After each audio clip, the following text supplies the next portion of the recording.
안녕하세요. 엑파인사이드 김상국입니다. 안녕하세요, 정치인입니다. 구독자가 3,000명이 넘었습니다. 3,100명이라는 소중한 분들이 저희 거를 이제 봐주고 계신데 저희가 앞으로 5,000명, 10,000명이 될 때까지 더욱 더 매진을 하도록 하겠습니다. 감사합니다. 이번 시간은 예전에 한번 저희가 20대 Q&A 한번 하셨잖아요. 그때 이어서 오늘은 이제 30대 배우들의 Q&A로 그러기 전에 또 제가 어디서 주워 듣고 온 얘기가 있습니다. 요 근래 이제 같이 이제 수업도 하면서 제가 만나고 있는 배우의 지인이 어디서 이제 같이 이렇게 수업을 하고 있나 봐요. 일주일에 한 번씩 오픈되는 저희의 영상을 보고 와라. 일종의 과제처럼 혹은 숙제처럼 있고 그걸 보고 와서 토론을 한다고 하더라고요. 너무너무 감사합니다. 그러면 이제 Q&A로 가볼까요, 대표님? 일단은 시작하기 전에 질문들 중에 이제 막 시작하신 분들 질문은 좀 나중에 하고 네. 또 현재 활동을 하고 계신 배우들 위주로 한번 해보도록 하겠습니다. 첫 번째 질문입니다. 저는 30대 초반 비전공자 출신의 6년차 배우입니다. 요즘 연기 전공으로 대학원을 생각하고 있습니다. 솔직히 인맥, 전공 타이틀 이 두 가지 때문에 대학원을 고민하고 있습니다. 비용 부담이 없는 것은 아니지만 배우 생활에 큰 도움이 될 수 있다면 감수하고 싶습니다. 대학원을 진학하는 것이 얼마나 도움이 될까요? 라고 질문하셨네요. 제가 생각했을 때 대학원을 졸업한다고 인맥은 사실은 전혀라고 얘기할 수는 없지만 기대 효과가 그렇게 크지는 않을 것 같고요. 전공 타이틀 보통 어디 나왔습니다 라는 그건데 이게 프로필에 적을 수 있는 그 일종의 명함 같은 건데 그거는 그냥 진짜 곧 짧은 순간 아닌가요? 저는 내가 대학원에 가서 진짜 공부를 하고 싶다.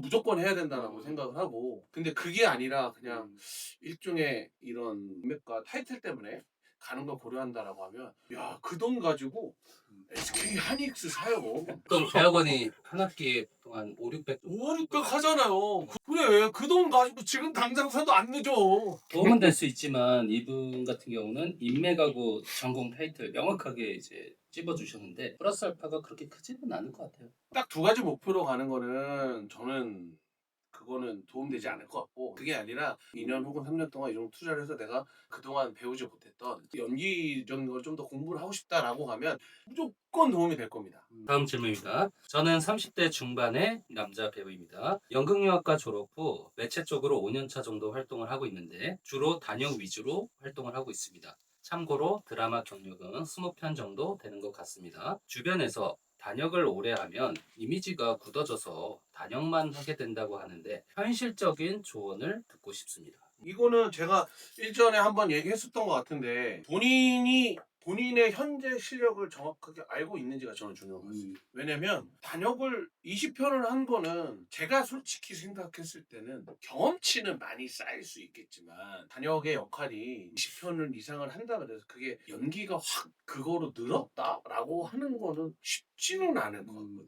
30대에 할 수 있는 단역 이라는 배역들이 보통 이제 간호사 혹은 뭐 전문의 직장이라고 하면 뭐 회사원. 대리 이 정도일 거고 뭐 이제 다양한 직업군이 있을 텐데 그런 역할들을 본인이 그냥 흘러가듯이 하면 결국은 그렇게밖에 할 수 없을 거고 근데 그 짧은 역할도 사실은 더 디테일하게 한다면 결국은 그거를 봐주는 사람이 있지 않을까요? 저는 차라리 이미지가 굳어져서라는 것보다 내가 얼만큼 그 역할을 생각을 했는지가 저는 더 중요한 것 같습니다. 우리가 단순하게 뭐 단역을 오래 했다고 해서 발전하지 못한다는 개념보다는 사실 뭐 이렇게 단역부터 시작한 배우들도 많잖아요. 아무리 역할이 작아도 잘하시는 분들은 잘해요. 음. 대표님도 너무나 잘 아는 혜연 배우님. 저는 진짜로 얘기했지만 단역할 때 봤거든요. 너무 잘하더라고요. 대표님도 뭐 주로 단역을 몇 번 캐스팅 해보고 음. 잘해서 더 이상으로 캐스팅하는 사례들이 그럼요.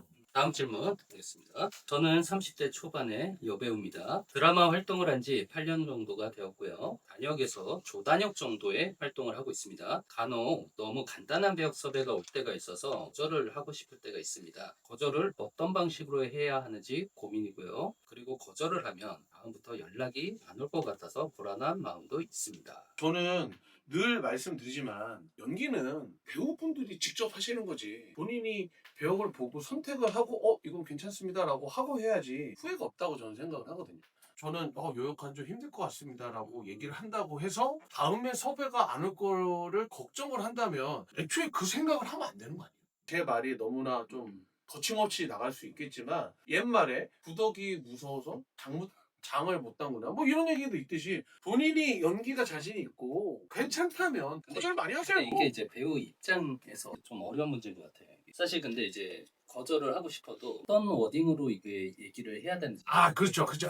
요거를 해야겠구나. 경험치가 없다 보니까 아. 사실 거절도 굉장히 중요하잖아요. 문자나 카톡보다는 전화가 낫고요. 예를 들자면 대표님 저 배우 정치인이라고 합니다. 보내주신 대본 너무 잘 받았는데 제가 사실은 고민되는 지점이 있어서 전화 드렸습니다. 제가 이 역할은 솔직히 제가 좀 하기가 조금 어려울 것 같은데 대표님 너무 죄송한데 이번에는 좀 거절해도 괜찮을까요? 그 정도로만 얘기를 해도 상대방이 예 알겠습니다 어쩔 수 없죠 하라고 하지 거기서 이씨 야 그런 사람 있으면 안 되죠. 거절도 해본 사람이 할 줄 안다고 해봐야 돼. 근데 이거 배우분들한테 좀 말씀드리고 싶은 게 배우분들이 사실 거절을 하기는 하는데 핑계를 많이 댄다고 하더라. 솔직하게 얘기를 하라. 근데 핑계를 대서 그러면 다음에 또 그래야 되지 않나? 위궤양 아침에 뭐 응급실 엄청 많이 가더라고. 자기 스스로 연기에 대한 자신감이 있고 연기 잘하시는 분은 당당하게 거절해도 된다고. 그럼요. 다음 질문입니다. 저는 30대 초반의 전공자 출신 남자 배우입니다. 오디션을 진행하실 때 이 배우는 누구지? 라고 궁금해지는 매력적인 배우들의 특징을 알고 싶습니다. 연기력이 제일 중요하겠지만 연기 외적으로도 매력을 느끼는 포인트가 있는지 궁금합니다. 저하고 아주 절친이죠. 경험 배우하고 요런 비슷한 얘기를 좀 했어요. 경험 배우도 역시 제가 생각하는 것처럼 똑같이 얘기를 하더라고요. 뭐냐면 일상의 관찰을 정말 많이 하고 그 일상 안에 그 사람들을 보면서 저 상황에서 저렇게 표현하는구나. 저 상황에서 저렇게 행동을 하는구나를 사실 알고 그거에 맞춰서 본인한테 갖고 와서 내가 할 수 있는 만큼을 한다고 얘기를 했는데 결국은 그거 아닐까요? 이 배우들의 매력을 알 수 있는 거는 진짜 같으니까. 보면 이 사람은 진짜 잘하겠다. 나는 막 신뢰가 가요. 이제 다른 배우들한테 조금 보이지 않는 뭔가가 있는 거죠. 그럼요. 좋게 얘기하면 이제 내공인 거고 느낌인 거고 분위기인 건데 그게 그냥 딱 느껴집니다.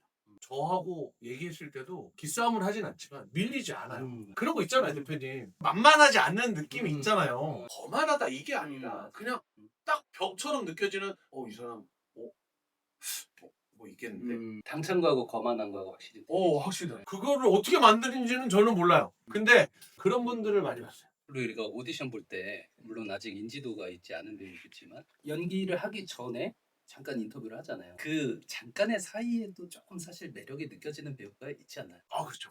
또 이제 그런 분들도 있어요. 내향형 분들이 많은데 제가 낯을 좀 가려서 그럼 그러면 한번 읽어볼까요? 하고 했을 때 또 달라지는 분들 꽤 있거든요. 그런데 인터뷰를 할 때도 약간 그 단단함이 느껴지는 경우가 있어요. 다음 질문은 이제 같은 분이 주셨는데 오디션 대본 속 인물을 연기할 때만 보여주는 게 아니고 오디션장에 입장할 때부터 퇴장할 때까지 그 인물로서 자기소개하고 인터뷰하는 건 과하다고 생각하시는지 궁금합니다. 이번에 이거를 해보신 것 같아. 그러니까 메소드네요. 메소드를 한다는 얘기인데 하지 말라고 그러죠. 막 그런 거 보면 하지 마 부담스러워요 막 이렇게 얘기를 했는데 이거 재밌네 한번 보고 싶다. 만약에 드라마 오디션 말고 영화를 하시던 분들이 이제 시리즈물을 만드는 경우가 있으니까 그런 분들은 대부분 이제 인물조 감독님들이 오디션을 많이 본단 말이죠. 그런 경우는 한번 해보는 것도 괜찮을 것 같아요. 요소 색다를 것 같아. 근데 웬만한 드라마 오디션에서는 사실은 감독님들이 직접 보니까 그거는 제가 봤을 때는 조금 과할 것 같습니다. 저 그런 사례 본 적 있어요. 그 친구가 밝은 친구인데 갑자기 좀 되게 우울해 있더라고. 웬일 있니 했더니 내일 오디션인데 그 감정이 지금부터 끌어올리고 있대. 힘들겠다. 이렇게 살면 힘들잖아요. 그리고 아까 좀 정리를 잘 못한 게 있는데 같은 분이잖아요. 연기 외적으로도 매력을 느끼는 포인트가 있는지가 궁금합니다잖아요. 당연히 있습니다. 근데 그 연기 외적으로도 본인이 매력을 어떻게 가질 수 있을지에 대해서는 본인이 찾아야지 누가 찾아줄 수는 없을 것 같아요. 근데 배우분들이 이제 매력이라는 걸 좀 외적인 거에 비중을 많이 두는 분들이 있는데 사실 내면의 매력이 더 중요하지 않나요? 내면의 매력이 이제 차곡차곡 쌓여서 단단해지면 이제 그게 결국은 보이거든요. 그 시기가 좀 걸릴 거예요. 그 시간이 많이 걸릴 겁니다.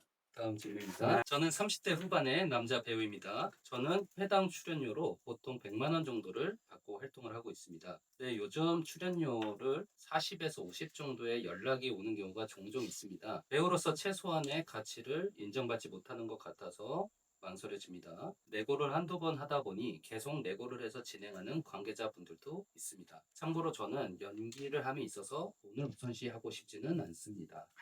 라는 질문을 하셨습니다. 제가 조금 더 디테일하게 다음 촬영할 때 제가 한 번 더 말씀을 드릴게요. 요즘 시장이 어느 정도의 시장인지. 배우분들이 사실 고민하는 이유가 출연료가 적어도 배역의 욕심이 나는 역할이면 사실 고민 안 하겠죠. 근데 이제 출연료를 많이 다운시킨다는 거는 사실 그만큼 배역도 좀 간단한 그럼요. 요즘에 전체적인 제작비 압박이 좀 심하다 보니 원래 받으셨던 개런티보다는 내고를 해서 캐칭을 많이 하는 추세인 것 같은데 거절을 할지 말지에 대한 거랑 똑같다고 생각합니다. 본인이 보통 이제 회당 100만 원 정도의 출연료를 받고 있다라고 하면 과연 내가 회당 100만 원 정도의 연기를 할 수 있는 사람인지 컨텐츠 홍수 시대에 많이 받았을 수도 있어요. 사람 마음이 그래요. 내가 한번 이렇게 받아놓으면 다음은 더 많이 받고 싶으면 사람 욕심이고 이렇게 생각을 해보자고요. 내가 150을 받았던 경우가 지방을 가는 거였고 사극이었고 한 4일을 찍어야 돼.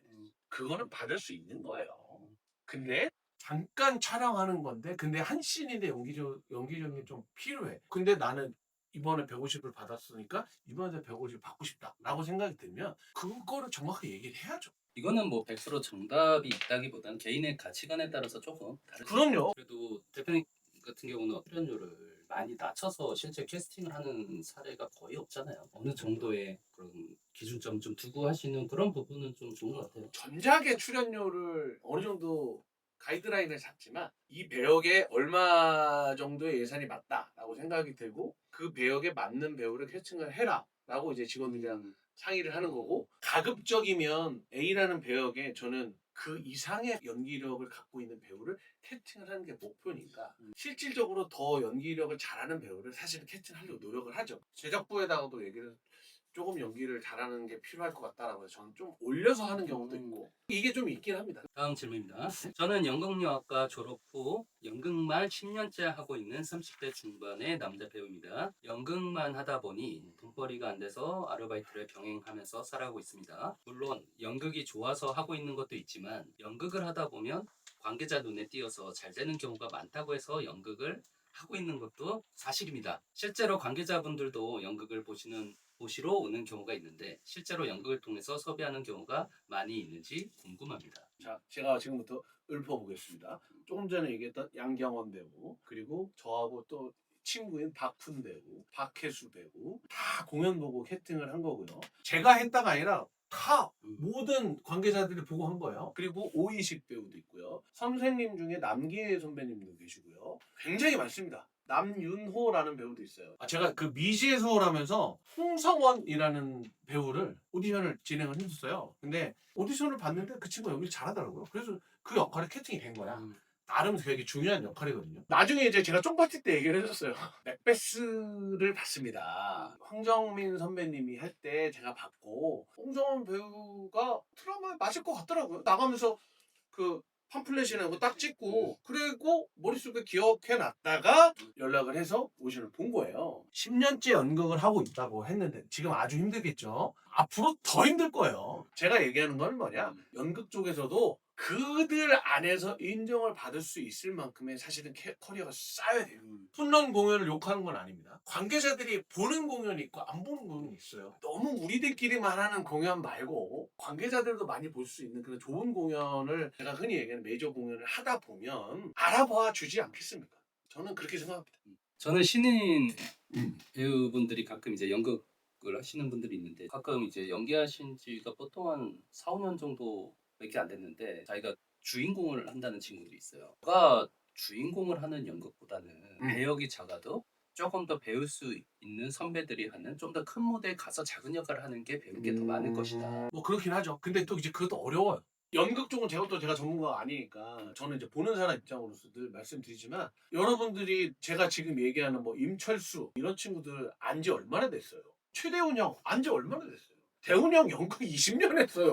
더 열심히 하셔야 된다. 다음 질문입니다. 저는 30대 초반 연극영화과 출신 남자 배우입니다. 20대 중반에 학교를 졸업할 때 동기, 선배들 사이에서 시간이 걸리더라도 작은 역부터 하지 말고 기회가 올 때까지 기다리라는 말을 많이 들었고 그렇게 시간을 보낸 지 5년이라는 시간이 흘렀습니다. 그동안 주로 단편 영화 위주로 활동을 하였고요. 상업 드라마 영화의 경력은 전무한 상태입니다. 제가 가는 방향성이 옳은 건지 조금씩 흔들리고 있습니다. 뭐 특정 대학을 제가 어딘지는 모르겠지만 가끔 듣는 얘기 중에서 동기, 선후배들 중에 신인 시절이 없이 갑자기 잘된 배우들이 있잖아요. 그런 학교일수록 사실 이런 생각들을 하는 배우들이 있더라고요. 결국은 내가 자리매김을 하려면 진짜 대한민국에서 내노라는 탑티어 감독님들 눈에 들어서 해야겠다가 맞는 것 같아요. 시간을 갖고 기회가 올 때까지 기다리라는 거는 한 방에 내가 최상위 사람들의 눈에 들 수 있냐 없냐인데 그거는 중간중간에 사실 체크는 해봐야겠죠. 근데 제가 좀 조언을 드리고 싶은 게 경험해보고 판단하면 되지 않나요? 내가 작더라도 몇 번 경험해보고 더 이상 뭐 내가 그게 배울 게 크게 없다고 생각 안 하면 되는 거. 근데 아예 경험을 안 한 상태에서 판단하는 거는 조금 무리가 있지 않을까요? 다음 질문입니다. 저는 30대 중반의 배우입니다. 저는 주로 연극을 하다가 매체 활동을 한 지 3년 정도 돼가고 있습니다. 간혹 현장에서 감독님이 디렉션을 주셨는데 카메라 감독님이나 주연급 배우 선배님들이 디렉션을 감독님과 다르게 주시는 경우가 있습니다. 이때 너무 난감한데 어떻게 대처하는 게 현명할까요? 이거 실제 있는 일입니다. 맞아 이거 얼마 전에도 나한테 누가 물어봤어. 근데 이게 말이 조금 조심스러운데 근본적으로 이런 사례들이 좀 벌어지는 이유가 현장이 간혹 감독님하고 카메라 감독님하고 약간의 관계가 좀 편하지 않는 현장도 있잖아요. 그래도 맞는데. 감독님 디렉션을 들어야죠. 리스크가 좀 더 적은 건 그래도 감독님. 그럼요. 어차피 컷을 결정하고 편집하고 파인을 할 때 좋은 거를 고르는 것도 감독님일 거야. 오늘 준비한 질문은 여기까지고요. 저희 공식 메일로 질문 주시면 다음에 또 Q&A 시간을 갖도록 하겠습니다. 대표님 오늘 여기까지 하겠습니다. 네, 감사합니다. 다음에 뵙겠습니다.